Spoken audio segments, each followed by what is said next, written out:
Hello, everyone. This is Lemko with History. Today I have Myhal from Zakarpattia, Ukraine. Today I'm going to Hello be there. asking him some questions. So I guess the first one is for people who don't know who you are, can you tell us a little bit about yourself, where where you're from? Well, I'm just the guy from mountains, uh, well, basically, what happened? Yeah, I was born, and I was born in the middle of nowhere. It's a small village Hmm. called Khushnytsia that is located in Transcarpathia, Ukraine. And I used to live there till I was 17. Only afterwards, I've actually discovered a brand new world around us, the 21st century and stuff. Wow. Yeah, that's pretty cool. So I guess a common thing in the Rusyn community in the US is that most of us don't actually know that we're Rusyns until later on in life. For example, my parents always thought they were Ukrainian or were Russian or Slovak or something like that. Did you always know, or did you think you were Ukrainian, or what's the kind of association there? Well, let's try to make it straight. My family care didn't actually care about that back then. Mm-hmm. It was not a major question. Major question was surviving. Like the Yeah. whole day was spent on work. Like Mm. we do something to survive. We like need to Yeah. grab some food. And in school, I was told that I am Ukrainian because I live in the country named Ukraine. So like two Mhm. plus two, you get Ukrainian. Yeah. Uh, that was easy one. But what is what self-identification is? You can realize who you are when you have a chance to compare yourself to the others. Mhm. And I was pretty sure that yes, I'm 100% Ukrainian because all the people I knew personally were pretty much like me. Yeah. Things got different when I've actually encountered people from elsewhere. Mm. When I had a chance to live here in Uzhhorod, where I live now, I realized that people who live quite nearby, it's a city that's located only 100 kilometers from my place, Yeah. they are very different from what I was expecting. And people the other side of Carpathians are even more different from what I was expecting. And then I had quite a lot of experience in talking to people from all around the country. Yeah. I went to Kyiv, I went to Lviv, I went to many different cities. I actually Mhm. went to like half of the biggest cities in my country. And the crucial point was when I actually went abroad, when I met Slovaks, when I met Czech people, Yeah. Hungarians, and I realized that cultural differences between all those people are actually the thing that they use for self-identification. So it's not your citizenship that is number one in your self-identity for most of people. Like Yeah. I've met tons of people from US, and they don't usually say, hey, I'm from US.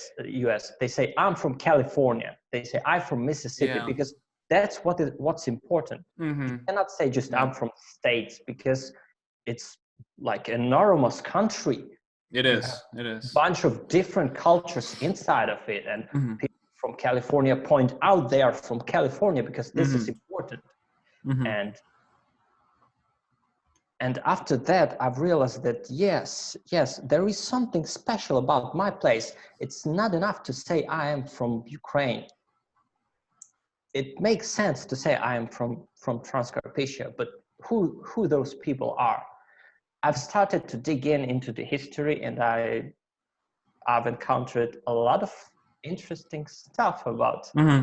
this place. And yes, I get to the conclusion that I'm pretty much Rusyn myself. Yeah. So what age did you really, so can you give like an age where you really thought, yes, I am, what age did you start studying this stuff around, do you think? Well, it was definitely after I turned 25. After, okay. Yep. And so how old are you, if I may ask, just for a kind of I'm basis? 29 right now. 29. Okay. Yeah, so that was quite recently. Yeah, it is. Just in the last few years, yeah. So what percentage would you guess in Transcarpathia do you think can speak Rusyn? What percentage would you guess? Which can speak. Okay, so I would say that nearly a half of the population actually speaks a living Rusyn dialect. Mm, Though most of them will not call it a Rusyn dialect. Most of them will call it, as the government name it, a Transcarpathian dialect of Ukrainian, yeah. or they might point it out as a special Transcarpathian language, which is pretty much the same as saying Rusyn Mm, language, but yeah. avoiding the name Rusyn for some reason. But I see tons of people that say that I'm speaking like Transcarpathian stuff, and Mhm. they do feel the difference between like grammar, phonetics, and vocabulary and stuff, but they are not even familiar with the word Rusyn. Mm, That's the major thing. mm. So continuing on that topic, I mean, for centuries, Transcarpathia, they were under Hungarian control. They were by Slovaks, Romanians. How much of an effect has that had, in your opinion, on the Rusyn language that you can't see in Ukrainian or Russian or other East Slavic languages? Not much. I Not mean, much. if we speak of the language itself, Yeah. grammatically and phonetically, it Mm-hmm. didn't have much influence, Mm, neither Slovak or Hungarian. mm, Uh, so the major influence was just vocabulary. mm. Vocabulary is not a crucial thing when you consider what a language is. If we look at English, like a bigger part of it is not actually even a Germanic vocabulary. Yeah. It's still being considered as a Western Germanic language. Why? Mhm. Because of the grammar, because Mm, of because of the way you put things together. mm, And at this point, my language is definitely like old Slavic one. mm. And it actually keeps grammatical structures that died out and were simplified in most of the Eastern Slavic languages, Mm, as Ukrainian or Russian. yeah. So, since you said it's pretty, closer to Ukrainian and Russian, if you went to Kiev and you tried to order something at a restaurant or something like that, in Rusyn, how hard would it be for them to understand you? How close is Ukrainian and Rusyn linguistically? Are we talking here? It depends. It depends. But it depends on a person who's trying to perceive my speech. Yeah. It depends on how that person was exposed to any kind of Transcarpathian content, let's call Mm, it that way. mhm. Um, because I did some kind of experiments between people I know from that side of Yeah. mountains, and Yeah. usually those were people who speak both Ukrainian and Russian, Mm, and the difference was like drastic. Like some people say that I understood like nearly everything, and yeah. some people tell me like, okay, I can get like 40% of this stuff. Why? Wow. Wow, that's a big Yeah, so difference. the Yeah. difference is huge, and I cannot point out why, because those were pretty much the same people. Mm, Well, they spoke the same languages, Ukrainian and Russian, yeah. but uh, I do think it depends on how people were exposed to other languages as well. Like if that person speaks some Polish, like some Polish at least, it helps you with understanding my dialect a lot. Not because of the words or anything, but because of the grammatical structure that it's still present in Polish, in my language, but was simplified in Ukrainian standard like 200 years ago. Interesting.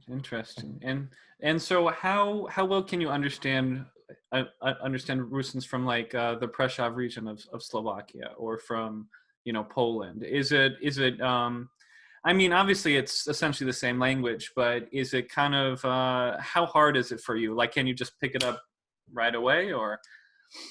I do understand them straight away. Just straight away. The only thing that might confuse me sometimes is unusual vocabulary that is not being used here. But honestly, this thing happens with people from nearby villages as well. Like, of course, village 10 kilometers from here might use some vocabulary that I've never heard in my life. It will struck me as well. So it's pretty much the same. The only Russian dialect that was actually not that easy to get was a Serbian one, Pannonian one. But after watching a couple of videos on YouTube, it's easy. Nice. And so going on to a little bit different topic here. So we all know that the Kingdom of Hungary annexed part of Transcarpathia during World War II at the start. Yes. And so I guess my bigger question is, what is the relationship between Rusyns and Hungarians in Transcarpathia? Are you guys pretty friendly with one another? I know the Hungarians are kind of in a separated area, so to speak, but. Well, it depends. Usually, like I would say, in a majority, people are okay, absolutely okay. To bring some personal experience, the majority of my ex-girlfriends were Hungarians, so definitely I have no problems with Hungarians. Cool. So. And so I guess my final question for you is, what changes have you seen in the Rusyn community, you know, the last 5 years? I know you really only discovered it in the last couple of years yourself, but you know, what is the difference between when you were younger? Well, it changed a lot. Like it went from nothing to many different things. Like 10 years ago, I do remember I saw like a small banner in my university in a hall that was saying something like, don't be afraid to call yourself Rusyn, or something like that. And I just passed by, because at that moment, I've never heard the word Rusyn, like at all. Like I saw the text sounds familiar, because it was using like the letter or which is not present in Ukrainian standard, and I was like, that's peculiar, but I just passed by, you know, like it didn't attract my attention at all.